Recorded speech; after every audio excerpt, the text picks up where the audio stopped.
Hello, in this video I'm gonna show you how to enter the one-time boot menu on a LENOVO Ideapad C340.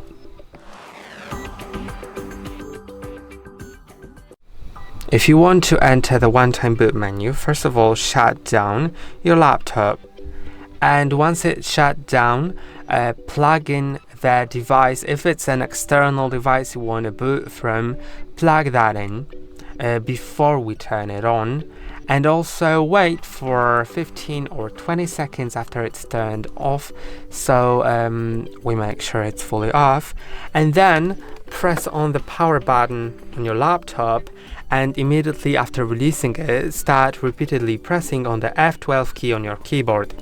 So that's what I'm gonna do.